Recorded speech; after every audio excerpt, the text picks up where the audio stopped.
Unaware that the wife he insulted was about to seal a $10 billion deal, her husband poured dirty water on her after believing his mother's lies. What she did next crushed them both. He didn't just insult her, he stood in the middle of his own living room with his mother watching from behind his shoulder and poured a bucket of dirty water over the woman who had been quietly holding his entire life together. That night, Hannah Collins walked into a dark house after a long day of high-stakes meetings. Just hours after securing internal approval on a historic $10 billion deal, and less than a day before the world would hear her name, she was tired, hopeful, and finally ready to tell her husband the truth about who she really was at work. Instead, she found Mark waiting in the shadows, his face twisted with anger, his mother Eleanor standing proudly behind him like a judge ready to pass sentence. "Where were you? Who were you with?" he shouted, his voice echoing off the walls. On the table, his phone displayed a single photo of Hannah speaking with a male colleague outside her office. What he didn't know was that the picture was staged, timed, and framed by the very woman whose hand was on his shoulder. He thought he was punishing a cheating wife. He thought his mother's rumors were the truth. He thought Hannah was just a disloyal woman who finally got exposed. What he never imagined was this. The woman he had just humiliated in his own living room was the lead negotiator of that $10 billion merger. A woman who had already gathered every proof, every number, and every secret she needed, not just to walk away safely, but to bring everything around him crashing down in full daylight. The pen slipped from Hannah Collins' fingers. It wasn't because she was clumsy or tired. It was because the weight of everything she had built, sacrificed, and protected in silence was about to change in less than 12 hours. Hannah, a 34-year-old respected senior negotiator and lead architect of a colossal corporate merger, sat alone at the polished conference table. The room was spotless, stainless, and cold. The kind of cold that reminded her how far she had climbed from the cluttered, chaotic apartment she grew up in. She blinked at the documents before her, contracts worth $10 billion. Her signature line waited, neat and impatient, as if it knew it controlled the next chapter of her life. Her phone buzzed beside her with one word, "Tonight?" Her chest tightened. To the audience, this message wasn't mysterious. It was the confirmation from her mentor and attorney that the final internal signing would happen that night and the public announcement would follow in the morning. Hannah was hours away from cementing the deal and from finally telling her husband the truth. But this was also the moment to truly understand who she is. Hannah did not inherit her success. She did not marry into power. She fought for every inch of her career. At 17, she sat on a worn-out couch with textbooks stacked around her. Her father, who raised her alone after her mother left, squeezed her hand before heading to his night shift and said, "You'll build a better life than I ever could, Hannah." At 22, she rejected her first job offer because it would keep her tied to a toxic supervisor known for harassing junior staff. She chose growth over comfort. At 26, her mentor, Arthur Hawthorne, told her in a cramped glass office, "You have a mind built for war rooms, not office cubicles." At 29, she met Mark. He was kind then, warm, funny, someone who listened. His insecurity showed even then in how he flinched whenever someone praised her intelligence. But she convinced herself love could hold that weight. Over the years, she rose through late nights, cold boardrooms, and endless training. She became the person executives brought in when deals were on the line. In a heavy, painful choice, she hid her full success from Mark so he never felt less. She kept promotions quiet, downplayed bonuses, and always said it was just a small task at work. She paid most of the bills from accounts in her name. The house was largely funded by her, but she never threw it in his face. She thought protecting his pride meant protecting the marriage. Tonight was supposed to be the night she stopped shrinking. The conference room hummed with soft air conditioning. The city outside glowed, unaware of how close Hannah was to changing their future. She gathered the thick folders, aligning them with her usual precision. Arthur Hawthorne, calm but firm, in his early 60s, stepped into the room. His grey hair and steady posture carried years of leadership. He was the person who believed in Hannah when she doubted herself. He offered a small smile. "This is it," he said. "Internal signatures tonight. Press conference tomorrow. After this, you won't have to hide anymore." Hannah froze, not out of fear, but conflict. Hiding had become a habit, a survival skill, a way to preserve Mark's fragile pride. But Arthur's words dug into her like a truth she'd run from for years. She forced a faint smile. "I know," she whispered, the tremor in her voice impossible to miss. This is where the emotional pressure rose. Love bent into silence, loyalty stretched thin. Success folded away so someone else could stand taller. Her phone buzzed again in the same notification thread from Arthur's assistant. "Car will drop you home after the prep session. Be ready for 8 p.m. tomorrow. Cameras." She exhaled, steadying herself. Tonight she would finalize the merger internally. Tomorrow she would stand before the world at the press conference. And somewhere in between she planned to finally tell Mark the truth. Her phone suddenly buzzed again, sharp and insistent. The name on the screen froze her blood.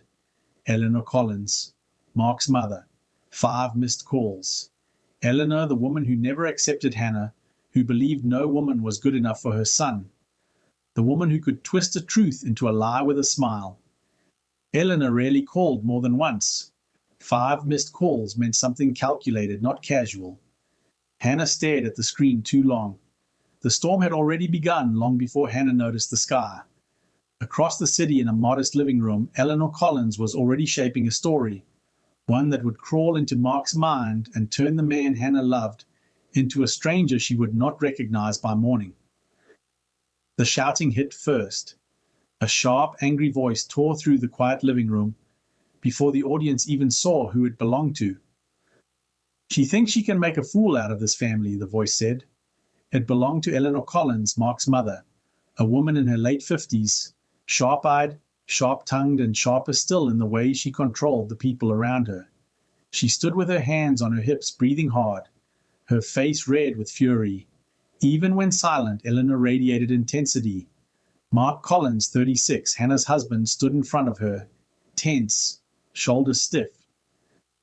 At work, he managed teams and projects and was used to people listening when he spoke. But in front of his mother, he reverted to the frightened boy he once was. "Mom, what happened? What are you talking about?" he asked, voice tight. Eleanor didn't want calm, she wanted control. Her rage cooled into a low, deliberate tone, the kind that made her words feel heavier than any shout. Eleanor's hatred did not begin tonight, it had years behind it. When Mark was 6, he sat on the kitchen floor crying as his father slammed the door and walked out. Eleanor knelt beside him, clutching him too tightly. "I'll never let anyone take you away from me, Mark.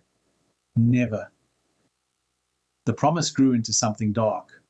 When Mark was 15, he tried to go to a friend's house. Eleanor blocked the door. "You don't need anyone but me." He stayed. When Mark was 28, he told his mother he was getting married. Eleanor's smile faded instantly. "She's stealing you just like your father left me.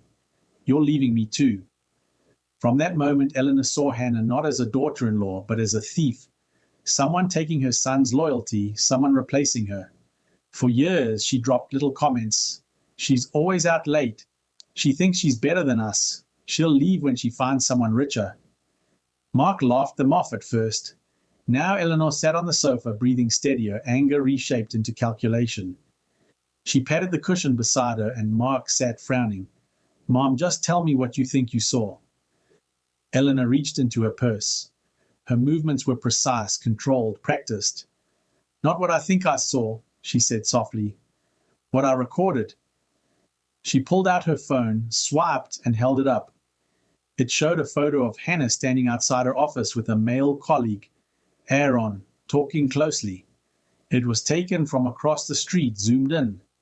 From this angle, without context, it looked intimate, like a secret. The audience understood the truth.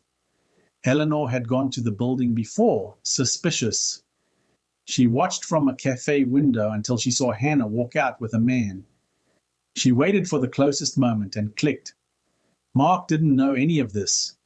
This was his mother, his anchor, the woman who raised him alone after his father left, the person he believed would never lie to him. After his father's abandonment, Eleanor became his entire world. Her fears became his fears. Her opinions shaped his own. She convinced him that trusting others too much leads to being left. So now when she speaks, he listens. He stared at the photo too long. His hands shook. The room felt smaller. Where? Where did you get this? He whispered, though he already knew the answer. Eleanor leaned closer, voice warm. Too warm. I was near your wife's office. I saw her walk out. She didn't see me, of course. She was busy. Hiding had become a habit, a survival skill, a way to preserve Mark's fragile pride. But Arthur's words dug into her like a truth she'd run from for years. She forced a faint smile. I know, she whispered, the tremor in her voice impossible to miss. This is where the emotional pressure rose. Love bent into silence, loyalty stretched thin. Success folded away so someone else could stand taller. Her phone buzzed again in the same notification thread from Arthur's assistant. Car will drop you home after the prep session. Be ready for 8 p.m. tomorrow. Cameras. She exhaled, steadying herself. Tonight she would finalize the merger internally. Tomorrow she would stand before the world at the press conference. And somewhere in between she planned to finally tell Mark the truth. Her phone suddenly buzzed again, sharp and insistent. The name on the screen froze her blood. Eleanor Collins, Mark's mother. 5 missed calls. Eleanor, the woman who never accepted Hannah, who believed no woman was good enough for her son. The woman who could twist a truth into a lie with a smile. Eleanor rarely called more than once. 5 missed calls meant something calculated, not casual. Hannah stared at the screen too long. The storm had already begun long before Hannah noticed the sky.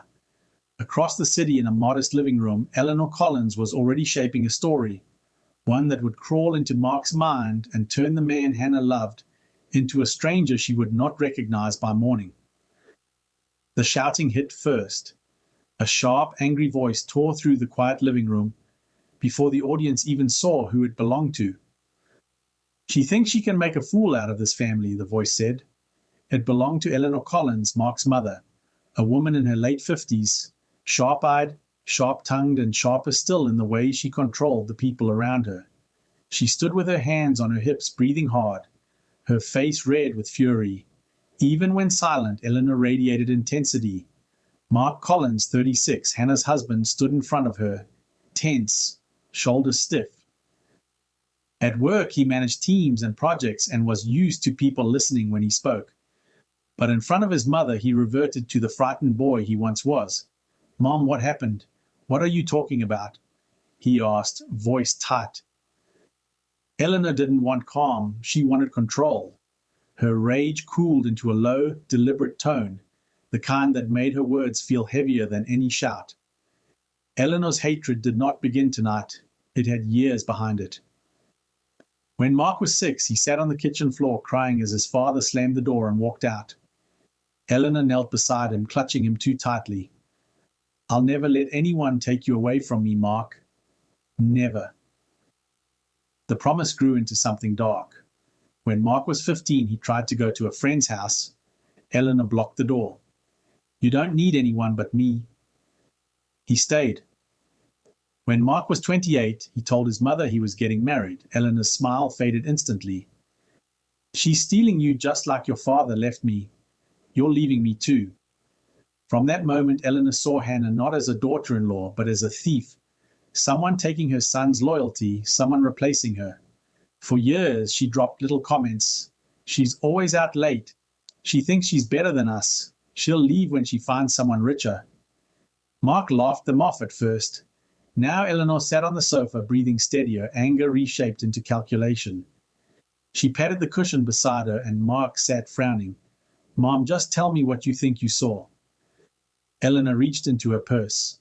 Her movements were precise, controlled, practiced. Not what I think I saw, she said softly. What I recorded. She pulled out her phone, swiped, and held it up. It showed a photo of Hannah standing outside her office with a male colleague, Aaron, talking closely. It was taken from across the street, zoomed in. From this angle, without context, it looked intimate, like a secret.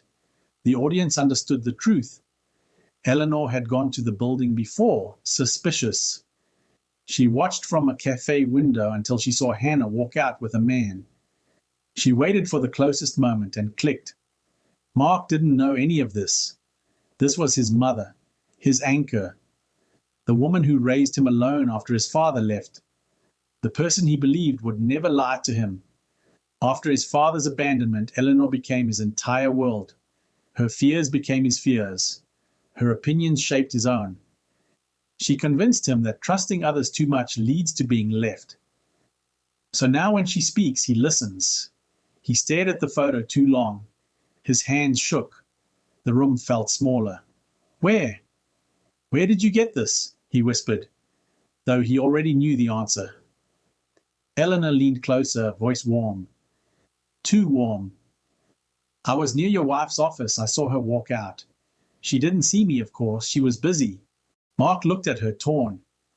I don't even know how to talk to her about it. Lena tapped his arm once, then withdrew. Maybe. Tonight is your chance. Go home earlier than she expects. Don't warn her. Just see what she walks into the house with. See how she reacts when you show her the photo. The suggestion wasn't loud or aggressive, but it landed like a command. The front door opened again. Eleanor entered, carrying a small metal bucket and a plastic bag of cleaning supplies. To Mark, it was normal. His mother always fussed around the house. To the audience, it was preparation. Lena stood, smoothing her dress. Eleanor set the bucket near the kitchen, then walked over and put her hands on Mark's shoulders. Tonight you'll finally know, she said gently. No more doubts, no more secrets. Lena glanced at Eleanor. Their eyes met for a fraction of a second. A silent acknowledgement of the parts they were playing. Mark didn't see it. He saw only people he believed were on his side. His voice came out small. I don't want to be a fool. Lena leaned in, whispering near his ear. That's why you have us. Mark stood, decision solidifying in his eyes. He would wait, he would confront, he would demand the truth. As he walked down the hallway, Lena moved close to Eleanor and murmured, just loud enough for the audience to catch. After tonight, he won't have anything left to doubt. Eleanor smiled. Somewhere across the city, Hannah was gathering the last documents she needed for the deal that would raise her to a new level, unaware that the people waiting at home were preparing to drag her down. Mark slammed the bathroom door so hard the mirror trembled. His reflection wavered, but his anger did not. His breath came in sharp bursts as he stared at himself, eyes red, jaw clenched, fists tight at his sides, as if he were preparing for war. This is where the intensity started. Mark didn't normally look like this. He was usually composed, the kind of man who organized his day down to the minute. Tonight, everything inside him felt unstable, like someone had pulled up the floorboards of his mind. He leaned toward the mirror, whispering through gritted teeth, just ask her. Don't let her make a fool of you. But the person he was arguing with wasn't Hannah. It was fear. Memories hit loud, sharp, and uninvited. Little Mark crying in the corner while Eleanor screamed at the doorway. Don't leave me like this. Don't walk out. His father left anyway. The door slammed. Eleanor collapsed, pulling Mark into her arms. You're all I have. You'll never leave me, right? When he was 15, he stood at the door in a clean shirt, ready for a birthday party. Eleanor blocked him. I lost your father. I can't lose you too. You'll stay home. He stayed. He always stayed. At age 28, he told her, I proposed to Hannah. Eleanor's smile was tight. I hope she treats you better than your father treated me. The words burrowed deep, tying loyalty to guilt. Now, in the present day, Mark gripped the sink. Mom has always protected me, he murmured. Why would she lie? But another thought snaked beneath it. What if she's right? Mark stepped out of the bathroom and grabbed his phone from the nightstand. He had never gone through Hannah's messages before. They agreed early on: privacy, mutual trust. Tonight, fear outweighed principle. He opened her messages, scrolling. Most threads were mundane: groceries, reminders, spam. Then he found Aaron. Meeting at 8. I'll bring the documents. Client wants you to lead tomorrow. I'm proud of you. Tonight is huge. They were professional messages with occasional encouragement, the kind any colleague might send when a massive deal was on the line. To the audience, this was normal. To Mark's already poisoned mind, it read like intimacy. Why didn't she tell me she was meeting him at 8? Why does he say he's proud of her?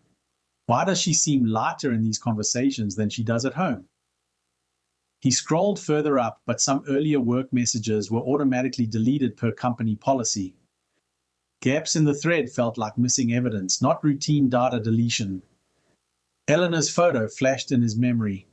Hannah smiling with Aaron outside the building. Lena's words whispered through his mind. If you think she's hiding something, you should confront her. The audience already knew. Hannah worked on a highly confidential $10 billion merger. She signed strict NDAs. She avoided discussing specifics at home to protect Mark from potential liability and to avoid triggering his insecurity. Earlier scenes showed she turned down a promotion once just to protect his pride. Mark didn't see that pattern now. He didn't see sacrifice. He saw secrecy. His heart hammered as he repeated Aaron's text under his breath. I'm proud of you. Tonight is huge. He saw the words but not the context. Aaron sent similar encouragement to the entire team, but only hers was on his screen. Another memory slammed into him. At age 18, he overheard Eleanor crying to a neighbor. Every man leaves eventually. Every man finds someone better. Young Mark heard it like a prophecy. Back in the bedroom, his breathing quickened, sweat beaded on his forehead. He started rehearsing. Where were you? Who was that man? Explain these messages. He tried each sentence aloud. They sounded less like questions and more like pleas. His reflection in the mirror looked back with a blend of anger and deep hurt. Don't let her lie to you, he whispered. Don't end up like your father. This was the real terror. Not losing Hannah, but becoming the one who gets left behind. His phone buzzed, slicing through the silence. A message from Lena. If you go home early and say nothing, you might finally see who she really is. Mark stared at the words. He imagined Hannah walking through the door, unsuspecting. Imagined himself waiting in the dark. Photo ready. Questions loaded. By the time Hannah stepped into the house that night, he wasn't asking whether she betrayed him. He was sure she already had. And downstairs in the living room, a small security camera. The one Hannah installed months ago after Eleanor's constant unannounced visits. Blinked quietly, recording everything that would soon destroy them. The front door slammed open so violently the sound shot through the quiet house like a thunderclap. Hannah Collins froze in the entryway, her work bag sliding from her shoulder. She had come home exhausted but exhilarated. The internal approval for the $10 billion merger had just been finalized. The public announcement was scheduled for the next morning's press conference. Tonight she had planned to finally tell Mark, we did it. Our lives are about to change. Instead of warm light or her husband's smile, she walked into darkness. Not natural evening dimness, but lights turned off on purpose. The air felt staged, heavy, waiting. Her eyes adjusted. Then she saw them. Mark stood in the middle of the living room, posture stiff and unnatural. His chest rose and fell too fast. His face was twisted with anger and confusion. Behind him, Eleanor gripped his shoulder as if she owned it, expression sharp with cold triumph. On the couch, Lena Hart sat with careful poise, legs crossed, hands folded as though she just happened to be visiting. One glance told Hannah this wasn't an accident. Whatever this was, it was arranged. Mark, she said slowly, why are the lights? He cut her off with a roar. Where were you? She blinked. At work. You knew I had late meetings. We talked about this. Who were you with? He shouted louder. Hannah's gaze flicked to Eleanor's hand on his shoulder, then to Lena, whose eyes were wide with fake concern. The pieces locked together with horrifying clarity. Hannah straightened, forcing her voice calm.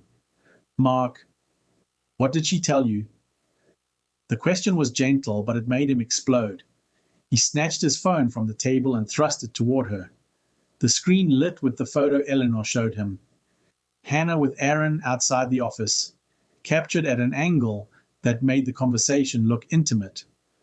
This, he spat. You think I'm stupid? Coming home late, hiding calls, secret meetings? She looked at the screen. She remembered the moment, Aaron congratulating her after a long negotiation session, briefly touching her elbow as they laughed about a client's terrible joke. Hannah lifted her eyes to Mark. You know I work on confidential deals, she said evenly. You know we've been closing something big. You could have asked me, you didn't.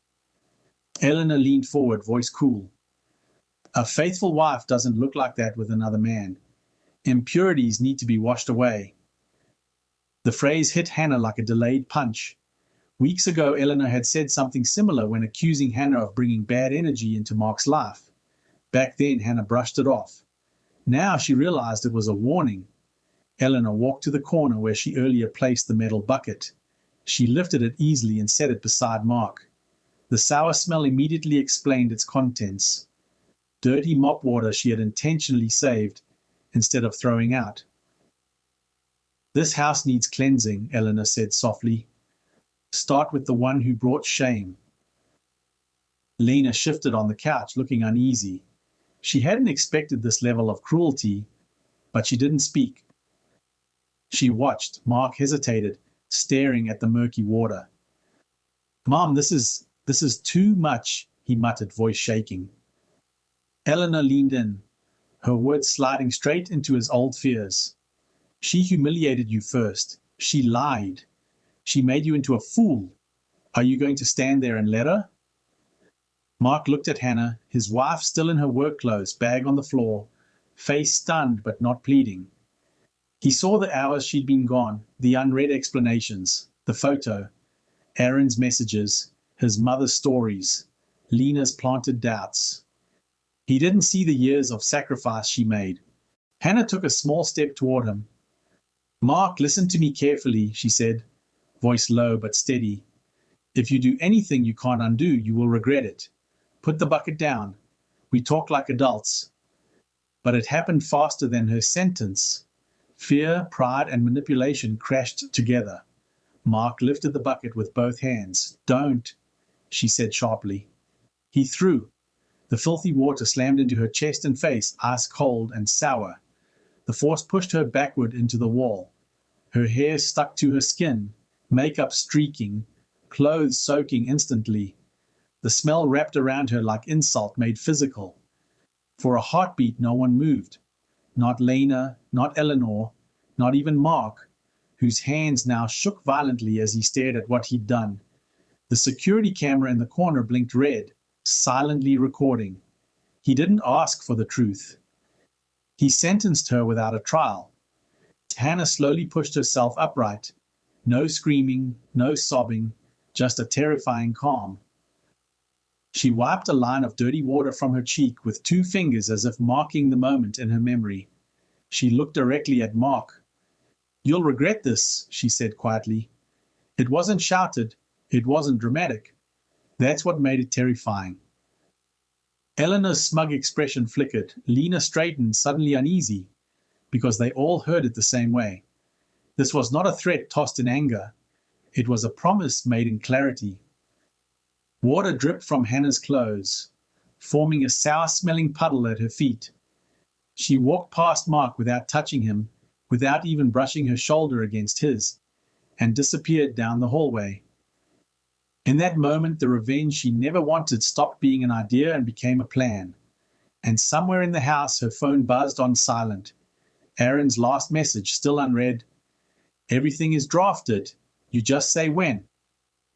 The bathroom door slammed so sharply that the echo felt like a crack splitting through the house. Hannah stumbled inside, dripping dirty water across the tiled floor, her clothes clinging to her skin like a punishment that refused to let go. She grabbed the edge of the sink, breathing hard, chest rising and falling in uneven bursts. This was the intensity. Everything inside her buzzed with shock, yet her face refused to break. Her eyes refused to cry.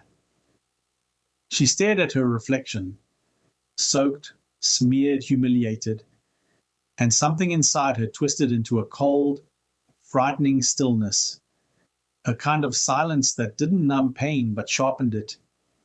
Water slid from her hair and chin in slow, heavy drops, marking time on the porcelain.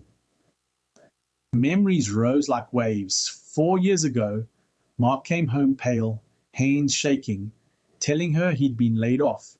He cried then, shoulders shaking as he whispered, "I don't know what we're going to do." Hannah pulled him into her arms. "It's okay. I'll carry us until you find something better." And she did. She took extra work, longer hours, quietly covering bills from her own accounts. 2 years ago, she was offered a major promotion. The salary bump would have made her the clear primary earner. Mark smiled at first until friends joked about him being Mr. Hannah Collins. Later that night, he'd said softly, "I don't want people thinking I'm less than my own wife." So she turned it down. It wasn't the right time, she told him. He never knew she did it for him. 8 months ago, Arthur told her she was ready to lead the biggest merger the firm had ever handled. She said yes, quietly. No celebratory dinner, no social media, no bragging. She hid her success to protect his insecurity. And still tonight, he had thrown filth on her, as if she were the shame. Hannah lifted her head, meeting her own reflection with new eyes. This humiliation wasn't the beginning. It was the final chapter in a long book of quiet sacrifices. She reached for a towel, slow movements, controlled, deliberate. No shaking hands, no frantic scrubbing, no whispered, "Why me?" Just methodical cleansing. She stripped off her wet clothes and turned on the shower, letting the clean water wash away the dirt Eleanor had weaponized. She scrubbed until the sour smell faded, but she knew there was no soap strong enough to wipe away what the act truly revealed. She had been loyal. She had been patient. She had made herself small. And for what? So he could believe his mother without asking a single real question. So he could let another woman sit comfortably in their living room while he humiliated his wife. Her jaw tightened. She had bent herself until she nearly broke. Now something inside her had snapped back into place, straighter, sharper, unbreakable. This wasn't anger. This was awakening. Wrapped in a clean robe, Hannah sat on the closed toilet lid. She inhaled slowly, exhaled even slower. Her breathing steadied, her heartbeat calmed. Her mind, once clouded by love and excuses, became crystal clear. She reached for her phone on the counter. The screen's cold light illuminated her face. Before opening any messages, she tapped a security app, one she'd installed months earlier when Eleanor kept entering the house unannounced. A small thumbnail. Living room camera recording active. She pressed play. There it was. Eleanor handing Mark the bucket, Mark shouting, Hannah walking in, the throw, the impact, her body hitting the wall, all recorded, time-stamped, stored. Hannah watched the clip once, then saved it to a secure folder she and her lawyer had set up weeks ago in case things escalated. She wasn't naive. She'd seen Eleanor's patterns. She had already consulted someone about her options, hoping she'd never have to use them. She opened a hidden message thread labeled a confidential. To the audience, the letter A finally gained shape. Adrienne Lewis, senior divorce attorney. The same attorney Arthur had quietly recommended when he noticed how much Hannah was shrinking at home. Her fingers moved without hesitation. Use the footage from tonight. File everything. Move forward tonight. She hit send. No trembling, no second guessing. Hannah stood, tied her robe tighter, and lifted her chin. Outside the door, the house was too quiet.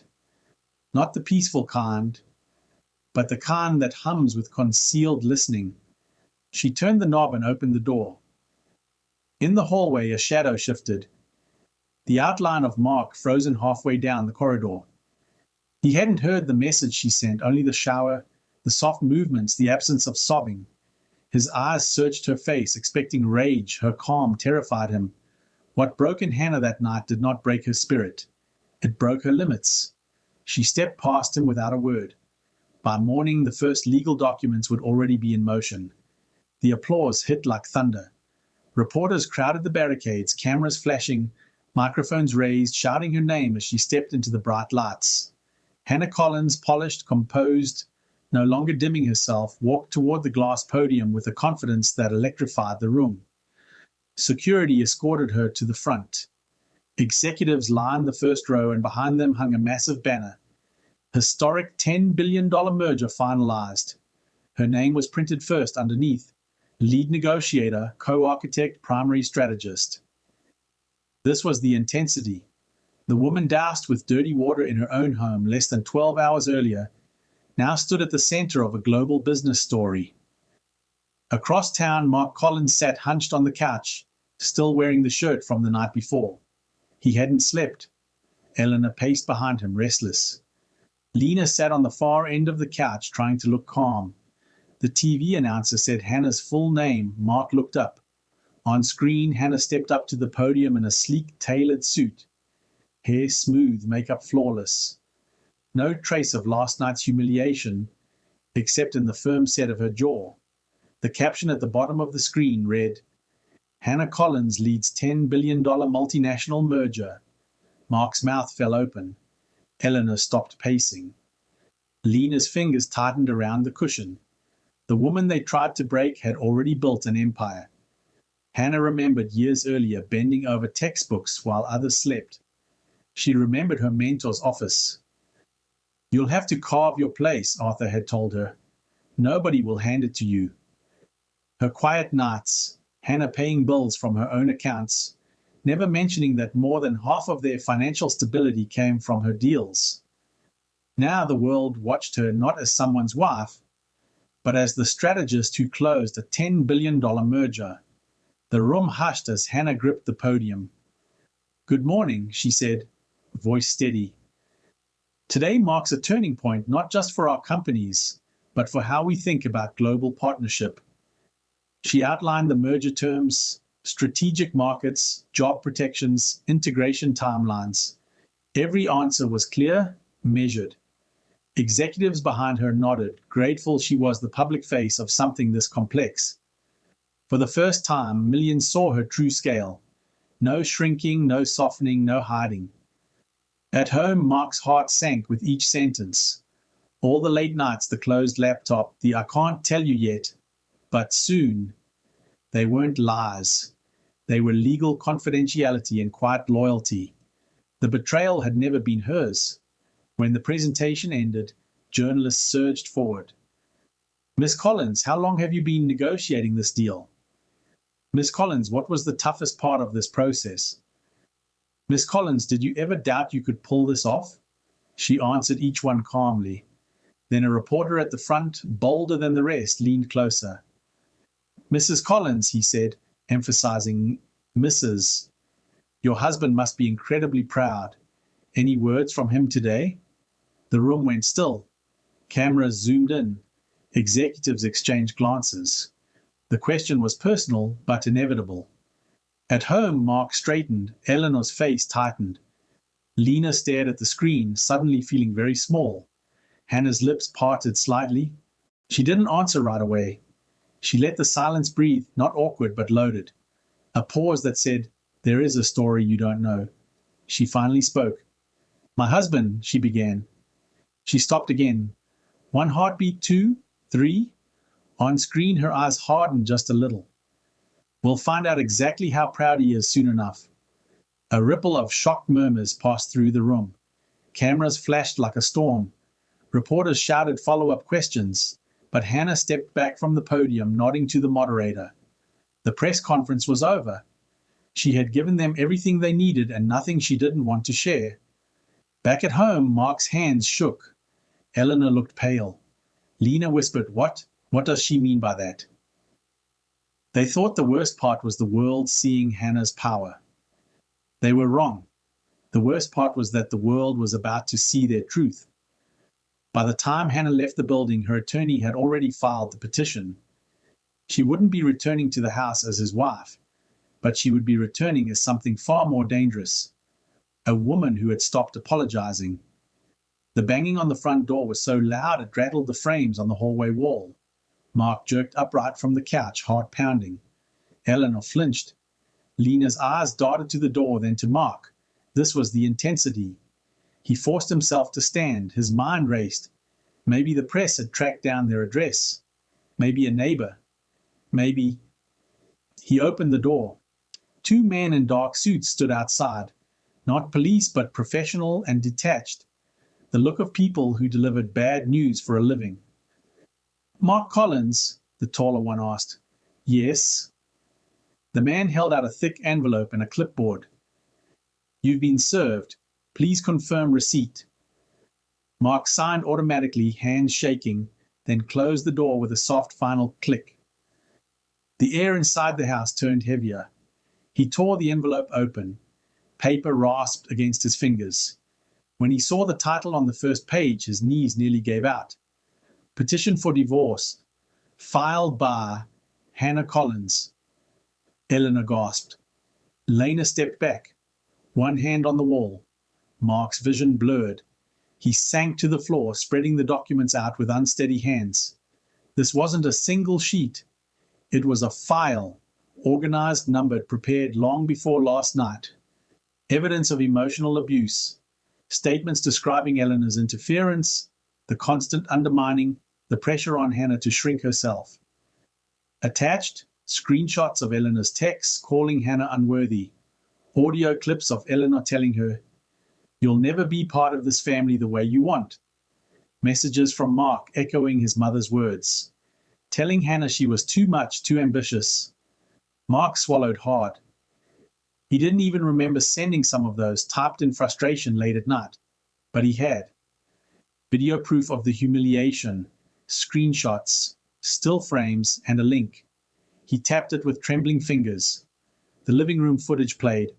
Hannah stepping inside, smiling faintly, his shouting, Eleanor's hand on his shoulder, the bucket, the water, her body hitting the wall, Eleanor's satisfied face in the corner. The echoes of Mark dropping the phone faded into a heavy silence.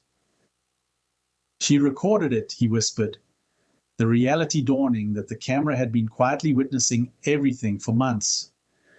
The divorce petition was a meticulous case, built on evidence Hannah had quietly gathered. It detailed Eleanor's hidden financial misconduct, small but repeated withdrawals, from accounts in Mark's name over years, transfers labeled as household expenses that never matched receipts, and a pattern of unreported gifts to distant relatives, all funded by money Hannah had partially contributed. A forensic accountant's note was attached. Eleanor snatched at the pages, her voice rising in defiance.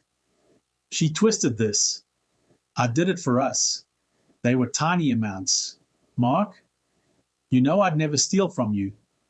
But Mark recognized the transaction dates, times he'd questioned where money went, only for Eleanor to brush it off as bills. Then came the proof of Lena's involvement, screenshots of messages between her and Eleanor. Just remind him how distant Hannah is. He'll connect the dots. Don't push too hard. Make him think it's his idea. Audio clips captured Lena's voice, sowing doubt, and a still image showed her entering the house late at night while Hannah was at the office. Lena paled, stammering, Those are out of context. I was just being supportive. Your wife is twisting everything." Mark stared straight ahead, offering no answer. The documents also laid bare Mark's own financial missteps. Copies of old tax forms, a small personal loan Hannah never knew about, and statements showing he'd used their joint account for expenses he claimed the company covered. Nothing criminal, but everything that painted him as irresponsible and dishonest. Hannah had quietly collected every truth he hoped would stay buried. Clipped to the top of the stack was the business card of Adrienne Lewis, senior divorce attorney. Mark remembered Hannah in the bathroom, robe tied, sending the message that set everything in motion. Move forward tonight. Adrian hadn't started from zero. He'd simply pressed submit. Eleanor dropped onto the couch, clutching the papers. This is her revenge, she cried. She wants to destroy us. You can fight this, Mark. Tell the court she's lying. But Mark didn't answer. He stared at the scattered evidence, his vision swimming, and finally spoke with a hollow voice. I did this. Not the documents, not the fraud, not the camera. The moment in the living room. The decision to believe everyone but my wife. Lena whispered, What? What happens now? The deal that could have lifted him higher had become the one that buried him. Outside, a car door slammed. Mark looked up, his heart stuttering. Hannah had returned, but she wasn't alone. A man with a sharp suit and an unreadable expression stepped out beside her. The name on his briefcase tag matched the card on Mark's floor. Adrian Lewis. By the end of the week, the storm had a name, and it was Mark's. The crowd outside his office building was relentless. Reporters clustered on the steps, cameras flashing like lightning as they hurled accusations. Mark Collins, is it true your wife filed for divorce with abuse evidence? Are you involved in your mother's financial misconduct? Did you throw dirty water on your wife? Will you be stepping down? Security pushed a path through the crowd as he stumbled inside. Whispers followed him down the hallway. Pity, judgment, and curiosity on every face. He pushed open his office door to find 3 board members waiting, their expressions resolved. The chairman held a folder. Mark, he began neutrally, we've received calls from nearly every major partner. He laid the folder on the desk, revealing printed emails, showing paused or withdrawn contracts. Nobody wants to be attached to a public scandal involving domestic abuse and financial investigations. The video circulating online is clear. It shows you humiliating your wife. Mark's throat closed. He had seen the video only once since receiving the papers. It had spread from legal circles to a leaked clip tied to the $10 billion merger story. I didn't, he started, then stopped. He had done exactly what the video showed. The chairman raised a hand. The board has voted to terminate your employment. Effective immediately, you'll receive standard severance pending investigations. Hand in your access card today. It was a sentence. The board members left quietly. Mark sank into his chair, eyes burning, remembering Hannah drenched and whispering, You'll regret this. He had thought she meant embarrassment. He hadn't understood she meant consequence. His phone buzzed with a message from Lena. He grabbed it like a lifeline, only to read, Given everything going public, we should stop seeing each other. It's not good for my reputation. Another bubble appeared before he could type. I'm blocking this number. Don't contact me again. Then the final blow. Message failed. The recipient has blocked you. He stared at the screen. The woman who had supported him while doubting his wife had stepped away the moment things became inconvenient. A chilling logic clicked into place. Hannah's evidence packet had documented Lena's past pattern of short-term relationships and disappearing when things grew risky. I trusted all the wrong people, Mark whispered to himself. When he reached home later, the house felt foreign. Eleanor sat amid a mess of letters and printed emails, her hands shaking. These are lies, she snapped, voice breaking. They're twisting everything. Investigations, account reviews. They're saying I manipulated funds. After all, I did. Mark picked up one letter. Notice of formal inquiry into unreported transfers and unauthorized withdrawals. He recognized the dates and account names, times he'd asked for explanations and received only vague answers. His voice dropped. You did steal, Mom. Eleanor's head snapped up, eyes wide. I did it for you, she screamed. You think your precious wife didn't want this to happen? She exposed me. She was the same woman who had controlled everyone with fear, now trapped by a paper trail she never expected Hannah to trace. Mark sank into a chair. The silence between them was heavier than any argument. His life was dismantled piece by piece. His wife gone, his job gone, his reputation tarnished, his mistress gone, his mother under investigation. His phone vibrated with a bank notification. Joint marital accounts temporarily frozen pending court review. Credit cards connected to Hannah's primary income cancelled. Access to certain benefits removed. Hannah wasn't draining him. She was protecting herself using the same financial systems that had once kept them afloat. He tried calling her once, twice, 3 times. Each call rang, then was declined. He tried again and went straight to voicemail. Her pre-recorded message played, calm and distant. Leave a message. He opened his mouth, but nothing came out. For the first time, Mark understood this wasn't about losing Hannah.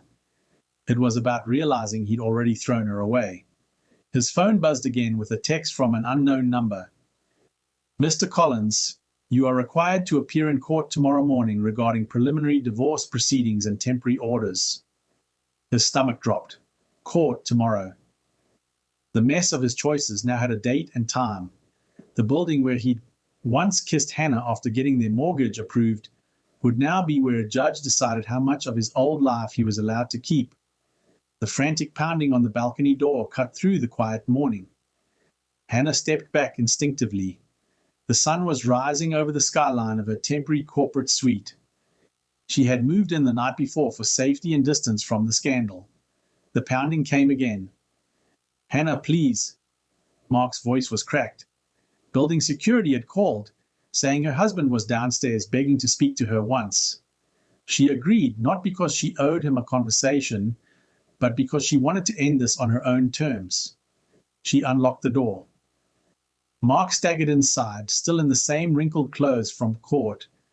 His face swollen from crying, eyes bloodshot, shoulders slumped. He looked nothing like the neat, controlled man she married. He didn't stand on dignity. He dropped to his knees on the polished floor.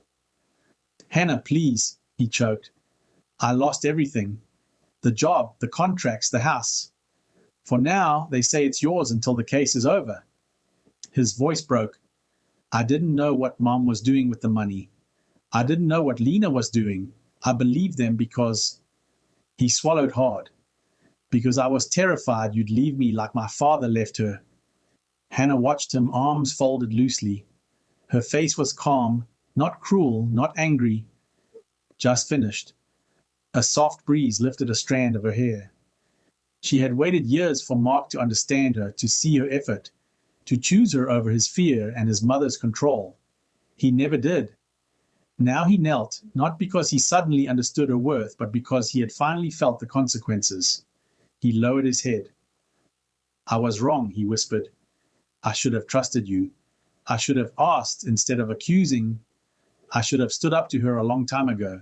Please, if you just give me one more chance, I'll fix everything. I'll cut my mother off. I'll get help, therapy, anything. I'll never doubt you again. She cut through his spiral with a quiet sentence. You already did everything, she said. You just don't like the result. He froze. Her voice didn't rise or shake. It carried the calm of someone who had replayed this conversation 1,000 times and already decided how it ended. She walked past him to the balcony, resting her hands lightly on the rail. She remembered Arthur's hand on her shoulder, his words. After tonight, you won't have to hide anymore. Back then, she thought he meant only at work. Now she understood she'd been hiding everywhere. Her success, her hurt, her boundaries, her fear of being too much. Mark slowly got to his feet, taking a hesitant step toward her. Hannah, I can change, he insisted. I'll prove it. I'll spend the rest of my life making it up to you. Just don't leave me like this. She turned to face him fully.